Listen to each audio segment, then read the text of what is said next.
Hello dear student, welcome back to my channel. It's me Poonam Aswar. तो आज हम class 9 के क्वेश्चन आंसर करेंगे बायोलॉजी के, और चैप्टर का नाम है why do we fall ill, जो कि क्या है, एनसीईआरटी एक्सरसाइज है। तो चलिए देखते हैं इसका फर्स्ट क्वेश्चन क्या है। फर्स्ट क्वेश्चन में पूछा गया है, how many times did you fall ill in the last 1 year, what were the illness. Last year मतलब पिछले साल आप कितनी बार बीमार हुए हैं और वो बीमारी क्या थी, आपको ये बताना है। तो इसके पार्ट में क्वेश्चंस भी है, जैसे ए क्वेश्चन है और बी क्वेश्चन है, उसका भी बताना है। तो जिसमें ए क्वेश्चन है उसमें पूछा गया है, think of any change you would make in your habit in order to avoid any of most of the above illness. इन बीमारियों को हटाने के लिए आप अपनी डेली लाइफ में क्या चेंजेस करेंगे, आपको ये भी बताना है। कौन सी बीमारी जो आपको लास्ट ईयर हुई थी, जो कि क्वेश्चन में पूछा गया है। ओके, इसका बी क्वेश्चन क्या है। बी क्वेश्चन में पूछा गया है, think of any change you would wish for in your surrounding in order to avoid any of most of the above illness. इन बीमारियों से बचने के लिए आप अपने आस पड़ोस में क्या परिवर्तन, क्या चेंजेस लाना चाहते हैं, वो भी आप बताएंगे। तो चलिए देखते हैं इसका आंसर क्या है। आंसर है, the illness was 2-3 times common cold occurred in a year. यानी लास्ट ईयर मुझे क्या हुआ था, मुझे कोल्ड हुआ था। अब जो ए क्वेश्चन में पूछा गया था कि इन बीमारियों को हटाने के लिए आप अपनी डेली लाइफ में क्या चेंजेस करेंगे, तो उसका आंसर है, one change I would make in my habit in order to avoid the above illness is that I would take the proper diet rich in vitamin C and would avoid to cold food.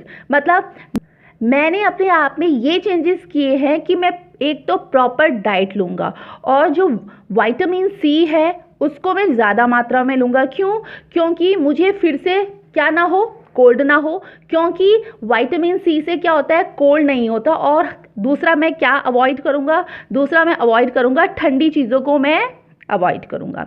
Okay, इसमें जो second question में ये पूछा गया था कि इन बीमारियों से के बचने के लिए आप अपने आस पड़ोस में क्या चेंजेस लाएंगे। तो क्या लाएंगे, the surrounding should be neat and clean. हम क्या करेंगे, हम अपने आस पड़ोस में नीट और क्लीन करेंगे, यानी आस पड़ोस में साफ सफाई रखेंगे। ये था आंसर 1। अब है क्वेश्चन नंबर 2 में क्या पूछा गया है। 2 में पूछा गया है, a doctor health worker is exposed to more sick people than other in the community. Find out how she or he avoid getting sick herself या himself। मतलब चाहे डॉक्टर हो या नर्स हो या कोई हेल्थ वर्कर हो, ये सब क्या करते हैं, ये सब बीमार लोगों के आसपास में रहते हैं, यानी बीमार लोगों के कांटेक्ट में रहते हैं। क्योंकि डॉक्टर पेशेंट को देखता है, नर्स भी पेशेंट को हैंडल करती है, हेल्थ वर्कर भी होते हैं, वो भी पेशेंट को हैंडल करते हैं। तो ये सब क्या होते हैं, बीमार जितने लोग होते हैं, यानी जो पेशेंट होते हैं, उनके कॉन्टैक्ट में ये ज़्यादा रहते हैं, क्योंकि इन्हें क्या देखना पड़ता है, पेशेंट देखने पड़ते हैं।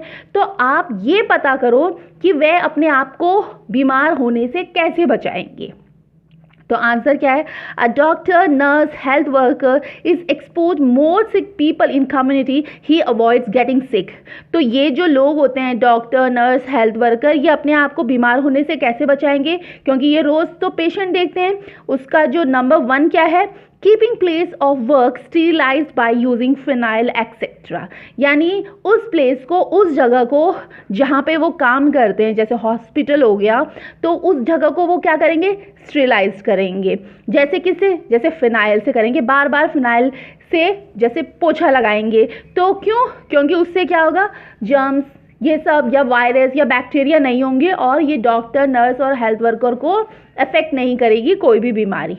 सेकंड क्या करेंगे, keeping equipment that are regularly in use sterilized. और दूसरा वो ये करेंगे कि जितने भी डॉक्टर्स लोगों के पास क्या होते हैं, इक्विपमेंट होते हैं, जैसे थर्मामीटर हो गया, इन सबको वो क्या करेंगे, ये सारी चीज़ें रेगुलरली यूज़ होती है ये इक्विपमेंट, तो इनको क्या किया जाएगा, इनको भी स्टेरिलाइज किया जाएगा कि वो किसी से एक कॉन्टैक्ट से दूसरे कॉन्टैक्ट में ना फैले। थर्ड क्या करेंगे, washing hand with soap थ्रूली after serious examination of patient. जब भी डॉक्टर लोग किसी पेशेंट को देखते हैं, या नर्स देखेंगे या हेल्थ वर्कर देखेंगे, किसी पेशेंट को देखते हैं, तो एकदम से देखने के बाद वो अपने हाथों को क्या करे, सोप से हैंड वॉश करे, उसके बाद वो फिर किसी दूसरे पेशेंट को देखे। नहीं तो वो क्या होगा, वो एक पेशेंट से दूसरे पेशेंट में वो बीमारी चली जाएगी। तो क्या करना चाहिए, वॉशिंग हैंड करना चाहिए। अब फोर्थ क्या है, फोर्थ में बोला गया है वियरिंग क्लीन क्लोथ, और वो हमेशा साफ सुथरे कपड़े पहने। ये ना हो कि कल जो कपड़े पहने थे वो आज पहन के फिर से हॉस्पिटल चले जाए, उससे क्या होगा, उससे भी वायरस या बैक्टीरिया लगेंगे। फिफ्थ क्या कर सकते हैं, फिफ्थ वो ये कर सकते हैं दे यूज़ मास्क ग्लव्स एक्सेट्रा। वो क्या करेंगे, मास्क पहन सकते हैं, ग्लव्स पहन सकते हैं। इससे भी क्या होगा, जो सामने वाले को जो बीमारी होगी वो उनके कांटेक्ट में नहीं आएंगे, जैसे कि आजकल की जो वायरस चल रहा है कोरोना वायरस, तो वैसे ही। ओके, अब है क्वेश्चन नंबर थर्ड में क्या पूछा गया है, थर्ड में पूछा गया है conduct a survey in your neighbourhood to find out what the 3 most common disease are, suggest 3 steps that could be taken by local authorities to bring down the incidence of these diseases. क्या करना है, question का मतलब है कि आप अपने आस पड़ोस में एक सर्वे कीजिए और ये पता लगाइए कि मोस्ट कॉमन 3 बीमारियां कौन सी होती है। इन बीमारियों को फैलने से रोकने के लिए आप लोकल अथॉरिटीज़ को 3 सुझाव भी देंगे। तो पहले तो क्या है, 3 कॉमन बीमारियां बतानी है और लोकल अथॉरिटी को उस बीमारी से फैलने के लिए 3 सुझाव भी देने, यानी सजेशन भी देने। तो क्या है answer, the 3 most common disease in my neighbourhood are, मतलब जो हमारे आस पड़ोस में जो 3 सबसे मोस्ट इम्पॉर्टेंट या मोस्ट कॉमन डिजीज होती है वो क्या होती है, एक है डायरिया, दूसरा है कोल्ड एंड कफ एंड तीसरा है टाइफाइड। तो ये 3 हो गई मोस्ट कॉमन डिजीजेस। अब इससे बचने के लिए लोकल अथॉरिटी को आप क्या स्टेप देंगे, 3 step that should be taken by the local authority. First क्या करेंगे, providing clean drinking water regularly, जो रेगुलरली जो हम रोज़ पानी पीते हैं वो पीने का पानी क्या हो, साफ हो। सेकंड क्या करेंगे, providing better sanitation, example clean surrounding through regular disposal of garbage. अपने तरफ आस पड़ोस में बेटर सैनिटेशन करेंगे, जहाँ भी गार्बेज होगा, कूड़ा करकट होगा, उसको डिस्पोज करेंगे, वहाँ पे फैले हुए रहने नहीं देंगे। थर्ड क्या होगा, थर्ड है arranging immunisation programmes from time to time against common infectious diseases. तीसरा ये कि वो अरेंज करेंगे इम्यूनाइजेशन प्रोग्राम को कि जिससे क्या हो कि किसी को कोई भी डिजीज़ ना हो, यानी वैक्सीनेशन करेंगे। तो ये वो लोकल अथॉरिटीज़ को क्या देंगे, 3 स्टेप देंगे। ओके, अब है क्वेश्चन नंबर फोर्थ में क्या पूछा है, फोर्थ में पूछा गया है a baby is not able to tell her या his caretaker that she या he is a sick, what would help us to find out. एक बेबी है, छोटा सा बच्चा है, वो अपनी बीमारी के बारे में बता नहीं पाता, क्यों, क्योंकि वो बोल नहीं सकता है। तो जब वो बच्चा बीमार होगा तो वो अपने बीमारी के बारे में अपने माता पिता को या जो उसको संभाल रहा है केयर टेकर, उसको वो कैसे बताएगा। इसमें जो फर्स्ट क्वेश्चन ये है दैट द बेबी इज सिक, कि बच्चा बीमार है। सेकंड क्या है question, what is the sickness, और उसको कौन सी बीमारी हुई है वो कैसे बताएगा। तो आंसर क्या है, symptoms that help us to find that baby is sick are, जो सिम्टम्स होते हैं जिससे हम ये पता करते हैं कि बच्चा बीमार है, उसको किसके पास लेके जाना है, डॉक्टर के पास लेके जाना है। तो वो सिम्टम्स क्या होते हैं, क्योंकि बच्चा बोल नहीं सकता। फर्स्ट है continuous crying and restlessness of the child.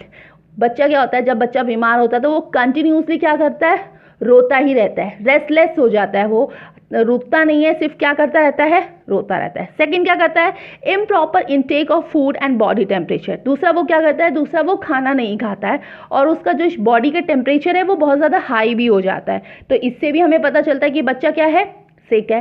Third क्या है, लूज मोशन, और क्या हो जाता है, बच्चे को लूज मोशन भी हो जाते हैं, इससे भी पता चलता है कि बच्चा क्या है, सिक है। ओके, अब इसका जो बी क्वेश्चन था कि व्हाट इज द सिकनेस, उसे कौन सी बीमारी थी, तो बीमारी क्या थी, baby is suffering from diarrhoea. तो बच्चे को क्या बीमारी थी, बच्चे को डायरिया थी। ओके, नाउ क्वेश्चन नंबर 5 में क्या पूछा है, 5 में पूछा गया है under which of the following condition is a person most likely to fall sick.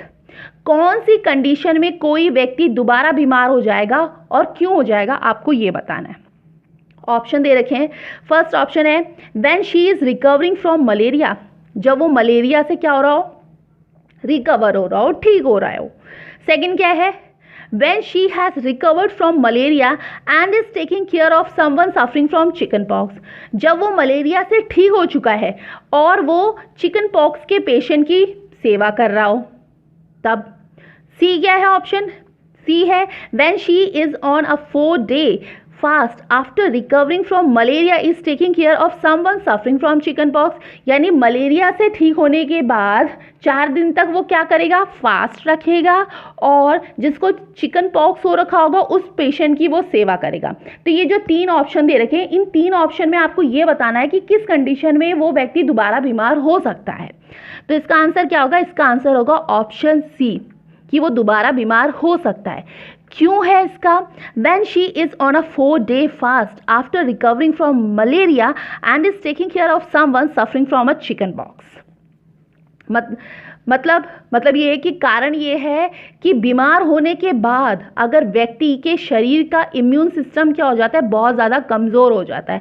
As a person is not taking proper diet which is required for her proper health and healing of a body, her chances of getting of chicken pox also high as her body immunity is has lowered. तो वो जो C option था, क्योंकि कारण ये हो जाता है कि बीमार होने के बाद क्या होता है, व्यक्ति के जो शरीर का इम्यून सिस्टम होता है वो कमज़ोर हो जाता है, क्योंकि वो इतना जल्दी से हील नहीं कर पाता। और जब वो जल्दी से हील नहीं कर पाता, फिर वो ऊपर से 4 दिन का फास्ट भी रख रहा है। 4 दिन का फास्ट रखने पे क्या होता है, इम्यून सिस्टम और भी कमज़ोर हो जाएगा। वो पहले से तो इम्यून सिस्टम कमज़ोर है ही, क्योंकि उसको मलेरिया हो रखा था। फिर वो 4 दिन का फास्ट भी रख रहा है, तभी भी इम्यून सिस्टम क्या हो जाएगा, कमज़ोर हो जाएगा। जिससे क्या होगा, वो अगर जिसकी सेवा कर रहा है, जिसको चिकन पॉक्स हो रखा है, तो वो चिकन पॉक्स उसको भी होने की संभावना हो जाएगी। तो इसलिए पहले उसको अपने आप को देखना है, तब वो किसी और पर्सन को देखेगा जिसको चिकन पॉक्स हो रखा है। ओके, अब है क्वेश्चन नंबर 6 में पूछा गया है, under which of the following condition are you most likely to fall sick. मतलब किस कंडीशन में आप बीमार हो सकते हैं और क्यों, वो बताना है। ऑप्शन ए है when you are taking examination, जब आपका एग्जाम का टाइम हो तब आप बीमार हो जाते हैं। ऑप्शन बी है when you have travel by बस एंड ट्रेन फॉर 2 days, जब आप बस से या ट्रेन से 2 दिन के लिए क्या कर रहे हो, ट्रैवल कर रहे हो, तब आप बीमार हो जाते हैं। ऑप्शन सी है when your friend is suffering from measles, जब आपके फ्रेंड को मीजल्स हो तब आप क्या हो सकते हैं, बीमार हो सकते हैं। तो इन तीनों ऑप्शन में से कौन सा ऑप्शन सही है आपको ये बताना है। तो ऑप्शन क्या है, आंसर है option C, when your friend is suffering from measles as it is a infectious disease। क्यों, जब आपके फ्रेंड को मीजल्स हो, मीजल्स मतलब हिंदी में क्या बोलते हैं, खसरा हो तो आप बीमार हो सकते हैं, क्योंकि जो मीजल है वो एक संक्रात्मक रोग होता है। यदि आपने मीजल का वैक्सीनेशन नहीं लगाया हो तो आप उसके आसपास बैठोगे, उससे बातें करोगे, एक साथ खाना खाओगे, उसकी चीज़ों को छूओगे, तभी भी ये जो रोग होता है, ये डिजीज़ होता है, ये फैल जाता है।